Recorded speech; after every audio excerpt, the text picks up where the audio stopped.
Shalom. Shalom. Sekali lagi, shalom. Shalom. Ini ibadah lansia atau ibadah pemuda ini? Ayo, khusus yang anak-anak muda, saya mau tantang lagi. Shalom. Shalom. Ayo berdiri. Ayo yang yuk berdiri. Kasih tahu kiri kananmu, katakan engkau luar biasa hari ini. Oke. Puji Tuhan. Terima kasih untuk teman-teman pengurus pemuda Jabodetabek yang memberi kesempatan pada saya untuk menyampaikan firman Tuhan. Waktu saya sangat terbatas. Saya di jemaat biasa khotbah 1 jam lebih. Mau mendengar saya khotbah 1 jam lebih? Mau. Kalau dengar 1 jam lebih, PK-nya harus lebih besar. Tidak, bercanda. Oke, sekali lagi tepuk kaki kamu, katakan kamu luar biasa hari ini. Oke, berikan kemuliaan bagi Tuhan. Sore hari ini 30 menit ke depan, insya Allah saya akan bicara tentang keeping the unity on the spirit. Mari kita buka Efesus pasal yang keempat ayat yang ketiga. Semua bawa Alkitab? Yang bawa Alkitab buku, angkat Alkitabnya. Yang bawa Alkitab elektronik, angkat HP-nya. Yang tidak ada install Alkitab elektronik di HP-nya dan tidak bawa Alkitab, silakan ke belakang. Oke. Efesus 4 ayat yang ketiga. Dan berusaha memelihara kesatuan roh oleh ikatan damai sejahtera. Satu tubuh dan satu roh, sebagaimana kamu telah dipanggil kepada satu pengharapan yang terkandung dalam panggilanmu. Satu Tuhan, satu iman, satu baptisan, satu Allah dan Bapa dari semua, Allah yang di atas semua dan semua dan di dalam semua. Ada begitu luas, ada begitu banyak tema tentang unity. Dan sore hari ini saya mau bahas bukan soal United Nation atau persatuan bangsa-bangsa, bukan juga tentang Bhinneka Tunggal Ika atau persatuan bangsa kita Indonesia. Walaupun hari-hari ini Bhinneka Tunggal Ika, Pancasila yang begitu kita hormati di bangsa kita ini seolah-olah sedang dirongrong oleh beberapa kelompok. Dan berbicara tentang unity sore hari ini, saya tidak akan bicara tentang hal itu sebab bukan tempatnya. Lalu saya juga tidak akan bicara tentang unity dalam arti kesatuan gereja-gereja atau seluruh organisasi, karena harus unity sesuai perintah Alkitab, maka Kemah Injil harus bergabung dengan GBI, bangun sinode baru, atau semua gereja, semua organisasi harus menjadi satu organisasi supaya dapat menggenapi apa yang Tuhan Yesus impikan, yaitu kesatuan jemaat Tuhan, kesatuan gereja. Bukan itu yang dimaksud dalam Efesus 4 ayat 3 ini. Kalau kita membaca Efesus 4 ayat 3 jelas, dan berusaha memelihara kesatuan roh oleh ikatan damai sejahtera. Jadi Efesus 4 ayat 3 ini bicara tentang the unity of the spirit. Dalam bahasa Inggrisnya sangat jelas, ada artikelnya. Biasa kalau dalam bahasa Inggris itu ada the, itu menunjukkan sesuatu yang sangat spesifik. The unity of the spirit. Bukan cuma spirit, tapi the spirit. Ini menunjukkan sesuatu yang sangat spesifik. Jadi sangat jelas bahwa the unity of the spirit adalah kesatuan roh yang sangat spesifik. Itulah sebabnya kalau kita memperhatikan di Alkitab ada titik 2. The unity of the spirit, titik 2. Satu tubuh dan satu roh, sebagaimana kamu telah dipanggil kepada satu pengharapan yang terkandung dalam panggilanmu. Satu Tuhan, satu iman, satu baptisan, satu Allah dan Bapa dari semua. Kalau kita jeli memperhatikan secara teologis, saya mau ngomong sedikit bahwa sebenarnya konsep dari unity, model dari unity, sama-sama katakan model unity. Model unity yang sebenarnya adalah Allah Tritunggal. Allah itu kasih itu butuh objek. Sehingga sangat logis kalau Allah itu Tritunggal, di mana Bapa mengasihi anak, anak mengasihi Roh, dan Roh mengasihi Bapa. Demikian oknum Allah Tritunggal adalah kasih. Dan Efesus 4 ayat 3 ini menjabarkan sesuatu yang sangat menarik. Ketika kita mengatakan the unity of the Spirit adalah yang pertama satu tubuh. Dan satu tubuh ini dijabarkan sebagai satu roh, satu pengharapan. Lalu dijabarkan lagi satu Tuhan. Dan satu Tuhan di sini dijabarkan satu iman, satu baptisan. Lalu diungkapkan lagi satu Allah yang menjadi Bapa, Father untuk semua orang. Jadi kalau kita membaca Efesus 4 ayat 3 ini, kita menemukan konsep Tritunggal yang luar biasa. Satu tubuh adalah pekerjaan Roh Kudus membangun tubuh Kristus. So ketika Roh Kudus dicurahkan di hari Pentakosta, dimulailah kebangkitan gereja. Dan gereja adalah jemaat, dan jemaat adalah tubuhnya, tubuh Kristus. Satu tubuh, satu roh, satu pengharapan. Karena Roma 5 ayat 5 mengatakan bahwa kasih Allah telah dicurahkan dalam kita oleh Roh Kudus, dan pengharapan itu tidak mengecewakan. Lalu satu Tuhan, satu iman, satu baptisan. Baptisan di sini bukan soal caranya. Oh, semuanya harus baptisan selam. Oh, semuanya tidak boleh percik, atau semuanya harus percik, tidak boleh selam. Bukan itu. Yang dimaksud satu baptisan di sini adalah satu nama.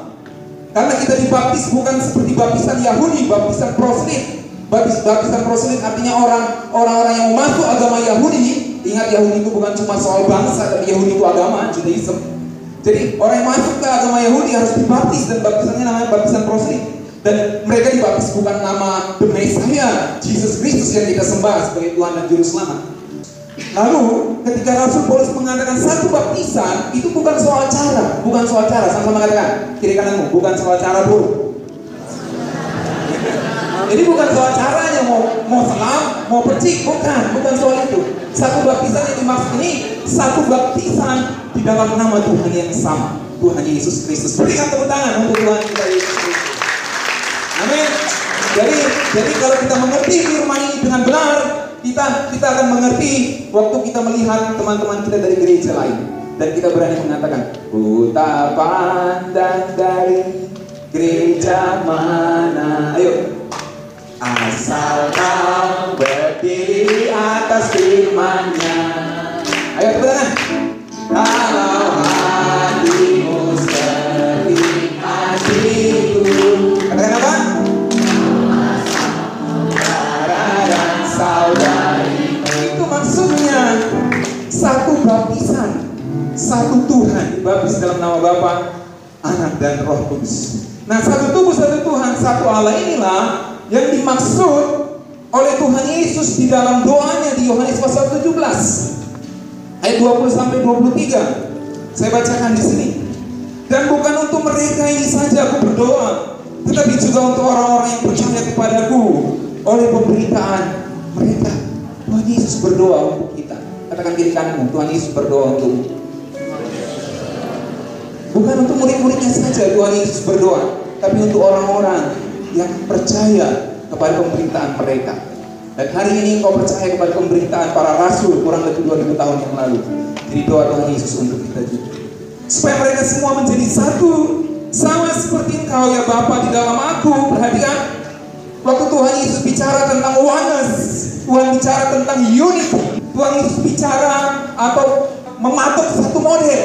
Waktu kita bicara tentang oneness, bicara tentang unity, itu sama seperti Bapa di dalam Tuhan Yesus dan Tuhan Yesus di dalam Bapa. Agar kita the church, agar kita youth GKI di tempat ini menjadi satu di dalam Bapa dan Anak. Tujuannya apa? Supaya dunia percaya bahwa Allah yang telah mengutus aku, dan aku telah memberikan kepada mereka kemuliaan yang engkau berikan kepadaku, supaya mereka menjadi satu. Ditekankan berkali-kali, sama seperti kita adalah satu. Aku di dalam mereka dan engkau di dalam aku, supaya mereka sempurna menjadi satu, agar dunia tahu bahwa engkau yang telah mengutus aku, dan bahwa engkau mengasihi mereka sama seperti engkau mengasihi aku. So, yang dibicarakan di Efesus 4 ayat 3-6 ini bukanlah kesatuan PBB Indonesia dan gereja-gereja dalam arti organisasi. Tapi yang dibicarakan adalah the unity of the Spirit sesuai dengan doa Tuhan Yesus. Sama-sama katakan, the unity of the Spirit sesuai dengan doa Tuhan Yesus. Itu jawaban. Satu tubuh, satu Tuhan, satu Bapa.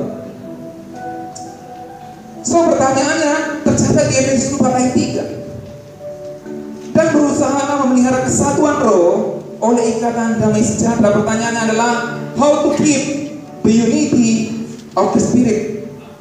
Bagaimana bisa memelihara kesatuan roh?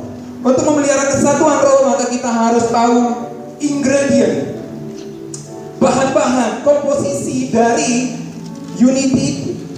Sama seperti snack ini, saya tidak sedang promosi satu merek. Snack ini terdiri dari bahan-bahan yang membentuk snack ini menjadi, ya boleh dikatakan lezat. Dan kalau kita melihat membeli snack, di belakang ada tulisan ingredients atau komposisi bahan-bahan yang membuat snack ini. Dan di snack ini ada yang namanya key ingredients atau bahan kunci atau bahan utama, main ingredients yang membentuk snack ini. Tentu bahan utamanya di sini adalah kentang. Nah, demikianlah unity. Unity itu terbentuk dari beberapa ingredients. Mengapa unity bisa ada? Tentu Tuhan yang membentuk unity. Itulah sebabnya kita tidak disuruh untuk menciptakan unity. Perhatikan, Efesus 4 ayat 3 tidak mengatakan ciptakanlah unity. Bukan.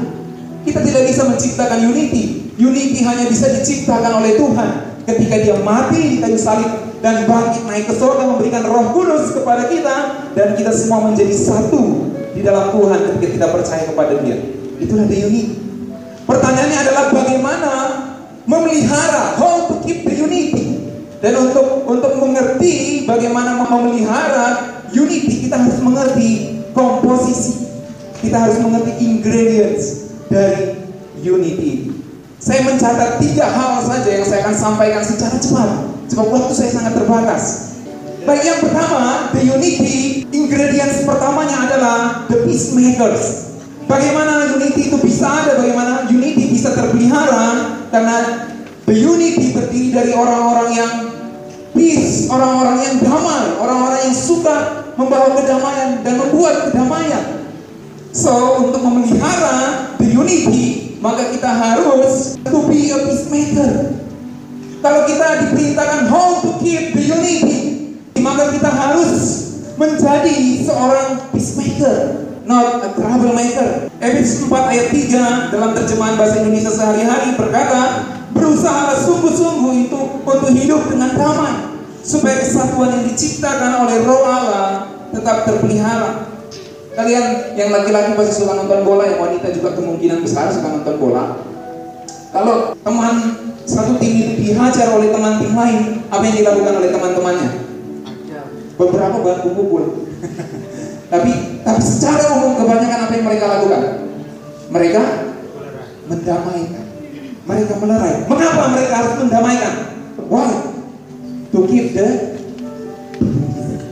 untuk menjaga kesatuan, untuk menjaga permainan itu bisa berlangsung terus, maka tidak boleh bertengkar. So, untuk memelihara unity kita harus menjadi seorang peacemaker. Sama-sama katakan kiri kanan, mau katakan to be a peacemaker. Be a peacemaker, jadilah seorang yang membuat kedamaian. Sebab akar masalah dalam unity itu ada pada setiap individu. Akar masalah pada unity bukan pada unity-nya. Akar masalah pada unity adalah pada setiap individu di dalam unity itu. Itulah sebabnya Yakobus 4 ayat 1 mengatakan, dari manakah datangnya sengketa dan pertengkaran di antara kamu? Bukankah datangnya dari hawa nafsumu yang saling berjuang di dalam tubuhmu? Perhatikan, dari mana datangnya sengketa? Bukan dari the unity, tapi dari hawa nafsu. Itulah sebabnya saya mencatat di sini bahwa seorang peacemaker adalah seorang yang memiliki cara pandang yang benar tentang dirinya. Seorang peacemaker adalah seorang yang menyadari dirinya spesial dan peranannya unik. I am special. Saya spesial dan saya unik. Kalau saya spesial dan saya unik, begitu juga teman saya spesial dan unik, untuk apa saya membuat kekacauan? Sebab kita menyadari kita spesial dan unik. Kenapa ada perpecahan di Indonesia ini? Sebab mereka tidak berani menerima perbedaan. Sebab mereka tidak berani menerima bahwa yang satu berbeda dengan yang lain. Kata spesial dan unik itu hampir mirip, tetapi sebenarnya ada perbedaan. Spesial itu berarti khusus dalam arti istimewa, dan unik berarti khusus dalam arti berbeda dengan yang lainnya, atau tidak sama dengan yang lain. Kalau spesial itu lebih kepada istimewa, kalau unik itu lebih kepada berbeda dengan yang lainnya. Jadi kalau kita seorang peacemaker adalah seorang yang dirinya spesial, maka kamu istimewa. Katakan kiri kananmu, kamu istimewa. Katakan lagi, kamu unik. Mengapa kamu unik? Sebab kamu tidak sama dengan yang lainnya. Bahkan seorang kembar pun tidak ada yang identik, tidak ada yang sama. Seorang kembar pun akan berbeda sih. Jadi seluruh biometrik ketika diuji pasti berbeda. Ya. Jadi seorang peacemaker adalah seorang yang menyadari bahwa dirinya spesial dan peranannya itu unik di dalam tubuh Kristus. Itulah sebabnya Efesus 4 ayat 7 mengatakan, tetapi kepada kita masing-masing telah dianugerahkan kasih karunia menurut ukuran pemberian Kristus. Perhatikan, menurut ukuran, ada takarannya. Ini menunjukkan ada sesuatu yang spesial. Itulah sebabnya juga dalam 1 Korintus 12 ayat 14 dan seterusnya mengatakan, karena tubuh juga tidak terdiri dari satu anggota, tetapi atas banyak anggota. Andai kata kaki berkata, aku bukan tangan, aku tidak termasuk tubuh, jadi benarkah kaki tidak termasuk tubuh? Dan andai kata telinga berkata, aku bukan mata, aku tidak termasuk tubuh, jadi benarkah ia tidak termasuk tubuh? Andai kata tubuh seluruhnya adalah mata, di manakah pendengaran? Andai kata seluruhnya adalah telinga, di manakah penciuman? Tetapi Allah, perhatikan, Allah telah memberikan kepada anggota masing-masing secara khusus. Sama-sama katakan, secara khusus. Allah berikan kepada aku dan kamu suatu tempat pada tubuh seperti yang dikehendaki. So jelas bahwa setiap kita spesial dan peranan kita unik. Mengapa terjadi perpecahan? Division. Kalau kita mencari antonim atau lawan kata dari unity, maka kita menemukan divisions atau perpecahan. Mengapa terjadi divisions? Mengapa terjadi perpecahan? Non-unity. Karena setiap anggota tidak menyadari dirinya spesial dan peranannya unik. Kalau seseorang tidak menyadari dirinya spesial dan peranannya unik, maka dia tidak bisa menjadi peacemaker. Dan itulah sebabnya ketika dia tidak menjadi peacemaker, maka dia tidak bisa memelihara kesatuan roh. 1 Korintus 12 ayat 10 mengatakan, memang ada banyak anggota tetapi hanya satu tubuh. Jadi mata tidak dapat berkata kepada tangan, aku tidak membutuhkan engkau. Dan kepala tidak dapat berkata kepada kaki, aku tidak membutuhkan engkau. Malahan justru anggota-anggota tubuh yang nampak paling lemah yang paling dibutuhkan. Jantung lemah paling dibutuhkan. Otak lemah dalam arti lembek paling dibutuhkan. Dan kepada anggota-anggota tubuh yang menurut pemandangan kita kurang terhormat, kita berikan penghormatan khusus. Dan terhadap anggota-anggota kita yang tidak elok, kita berikan perhatian khusus. Hal itu tidak dibutuhkan oleh anggota-anggota kita yang elok. Allah, perhatikan, Allah telah menyusun tubuh kita begitu rupa, sehingga kepada anggota-anggota yang tidak mulia diberikan penghormatan khusus. Mengapa Allah menyusun sedemikian rupa? Dalam ayat selanjutnya 1 Korintus 12 ayat 25. Bisa di next.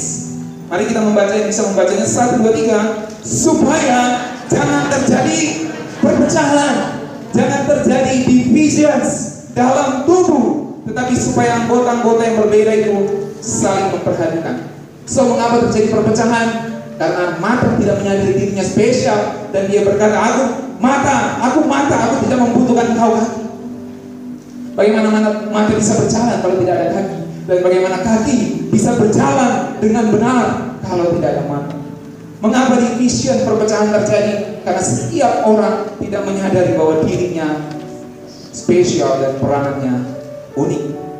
Itulah sebabnya kita harus menyadari bahwa setiap kita punya puzzle. Sama-sama katakan, setiap kita punya puzzle.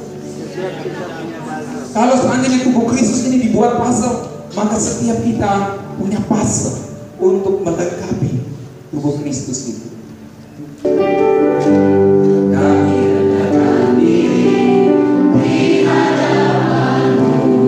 Membawa hancur hati, saat berseru, agar kami apa? Saling melengkapi. You have puzzle, stop. You have puzzle. Amin. Agar kami saling melengkapi tubuh. Mengapa ada division? Mengapa ada perpecahan? Sebab setiap orang tidak menyadari dia punya puzzle. Kita harus saling melengkapi, sebab kita punya puzzle untuk melengkapi tubuh Kristus. Itulah sebabnya Roma 12 ayat 4 mengatakan, sebab sama seperti pada satu tubuh kita mempunyai banyak anggota, tetapi tidak semua anggota itu mempunyai tugas yang sama. Satu tubuh tapi tugasnya berbeda-beda. So kesimpulan yang pertama, apa the ingredients, apa bahan yang membentuk unity? Bahannya adalah yang pertama, a peace maker, yang berarti seorang yang menyadari dirinya spesial dan peranannya unik. So pertanyaannya, how to keep the unity? Bagaimana memelihara the unity? Maka kita harus be a peacemaker. Ini yang pertama, secara cepat saja. Waktu saya sangat terbatas. Yang kedua, apa the ingredients yang kedua yang membentuk unity? Yang kedua adalah togetherness. Sama-sama katakan togetherness atau kebersamaan. Togetherness terjadi ketika setiap orang mengutamakan kepentingan orang lain daripada kepentingannya sendiri. Filipi 2 ayat 2 sampai yang kelima mengatakan demikian, hendaklah kamu sehati sedikit dalam satu kasih, satu jiwa, satu tujuan, dengan tidak mencari kepentingan sendiri atau puji-pujian yang sia-sia. Sebaliknya hendaklah dengan rendah hati yang seorang menganggap yang lain lebih utama daripada dirinya sendiri. Ayat yang keempat, dan janganlah tiap-tiap orang hanya memperhatikan kepentingannya sendiri, tetapi kepentingan orang lain juga. Baca ayat 5 bersama. Hendaklah kamu dalam hidupmu bersama menaruh pikiran dan perasaan yang terdapat juga dalam Kristus Yesus. Waktu Kristus berdoa supaya mereka menjadi satu, ya Bapa, maka itu bisa terjadi lewat togetherness. Dan bagaimana togetherness bisa terjadi? Togetherness terjadi ketika setiap orang mengutamakan kepentingan orang lain daripada kepentingannya sendiri. Saya akan membuat satu eksperimen. Saya mengajak 3 orang, ayo 3 orang sukarelawan maju ke depan. Ayo cepat, waktu kita terbatas. Ayo 3 orang. Saya ingin kita mengerti apa itu togetherness. Saya akan membuka. Beruntung yang maju. Baik, bisa pegang? 1. Oke, bisa agak jauh. Bukan. Oke. Nah, setiap orang harus mengambil makanan di sini dan memakannya. Tetapi dia harus mengambilnya dari jarak jauh. Dan memakannya pun tidak boleh seperti ini. Dia harus memakannya entah bagaimana caranya. Dia tidak boleh menggeser tangannya. Silakan. Kita sedang bicara togetherness. Kita melihat bagaimana mereka menyelesaikan atau memakan apa yang menjadi bagiannya karena maju ke depan.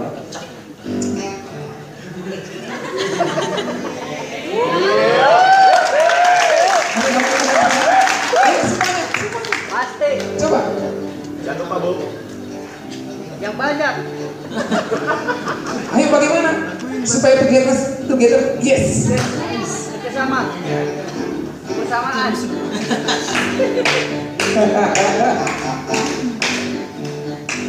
Dokumentasi. Kasih lihat Pak Ketua Umum. Ayo, ya belum. Oke.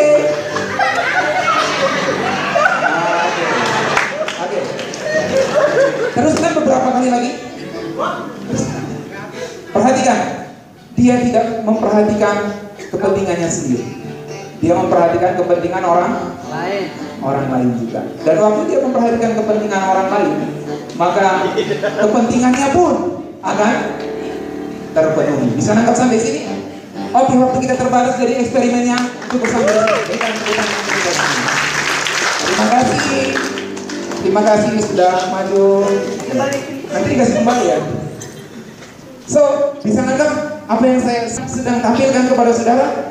Tentu terus bisa terjadi ketika seseorang mengutamakan kepentingan orang lain daripada kepentingannya sendiri. Setiap orang mengutamakan kepentingan orang lain daripada kepentingannya. Dan waktu setiap orang dalam unity mengutamakan kepentingan orang lain, maka semuanya tercukup, semuanya terpenuhi, dan terjadilah togetherness. Dan ketika togetherness terjadi, maka kita bisa memelihara, kita bisa to keep the unity of the spirit. Amin. Tepuk tangan untuk kita semua. So, acara seperti ini sangat bagus dibuat.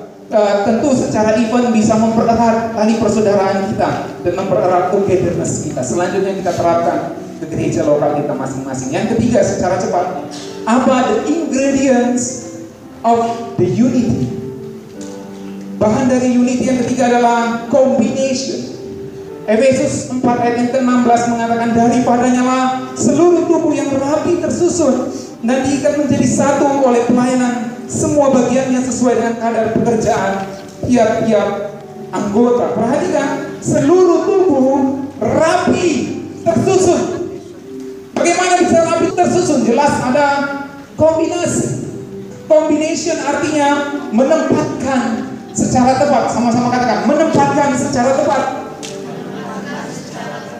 Kombinasi berarti menempatkan secara tepat sesuai dengan karunia dan kemampuannya masing-masing. Saya tidak tahu apakah pemain bass tadi di sini bisa bermain keyboard. Seandainya kita taruhlah dia tidak bisa main keyboard lalu dia disuruh main keyboard, apa yang terjadi dengan musik yang tadi begitu luar biasa? Tidak akan bagus. Jadi kombinasi artinya menempatkan secara tepat. Seperti seorang pemain band, seorang penyanyi vokal harus ditempatkan sebagai penyanyi, bukan sebagai pemain keyboard. Combination juga berarti memanfaatkan perbedaan menjadi kekuatan. Bagaimana kita bisa memelihara the unity? Kita harus tepat, kita harus benar dalam mengkombinasi. Sebab kombinasi berarti memanfaatkan perbedaan menjadi kekuatan. Saya minta 10 orang maju, cepat, 10 orang. Saya tidak bisa tutup khotbah saya kalau 10 orang ini tidak maju. Ayo cepat, 10 orang maju. 10 orang. Langsung saja cepat. 0, 1, bisa berjejer sesuai angkanya. 2, 3, 4, 5. Masih kurang. 6, 7, kurang 2 lagi. Ayo cepat. 2 lagi. 8, 9. Ayo cepat. 1, 2, 0 sampai 9. Mana angka yang paling besar? 9.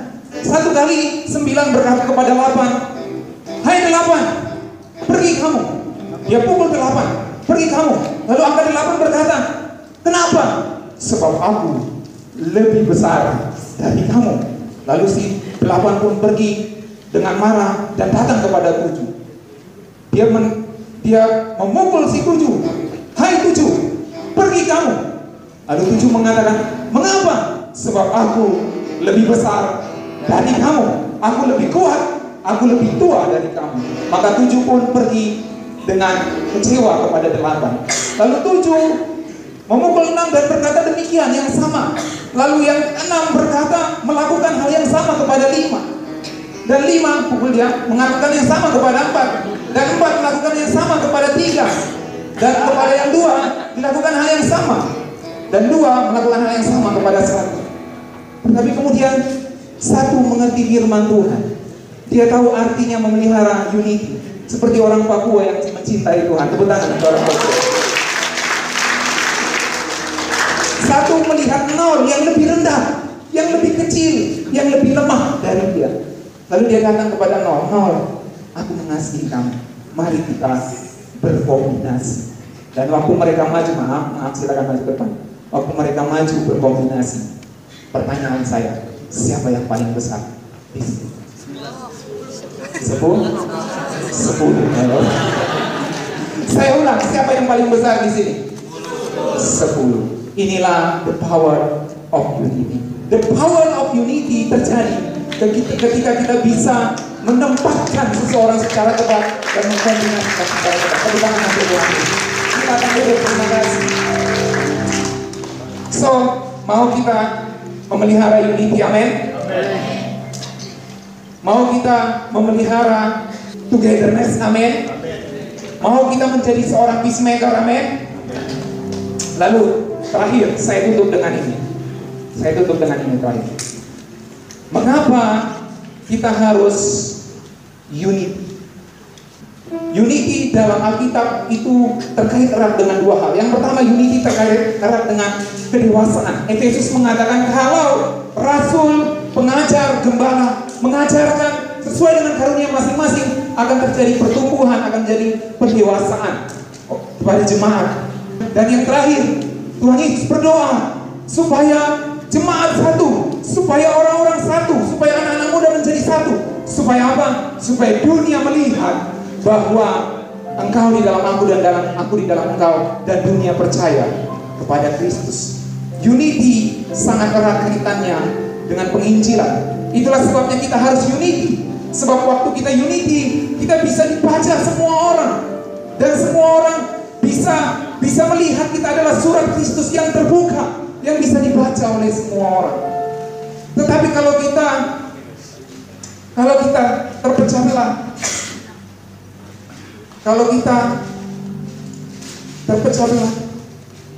kalau kita tidak lagi menjadi satu dengan yang lainnya, apa yang terjadi? Waktu kita tidak memelihara kesatuan, kita tidak bisa lagi dibaca oleh dunia ini sebagai murid-murid Kristus. Bisa saudara membaca hal ini? Bisa saudara baca kalau seperti ini kejadiannya? Tapi kalau kita unity, kita di dalam Tuhan dan Tuhan di dalam kita, apa yang terjadi? Unity akan terjadi. Perhatikan, mari kita bersama. 1, 2, 3. Tepuk tangan.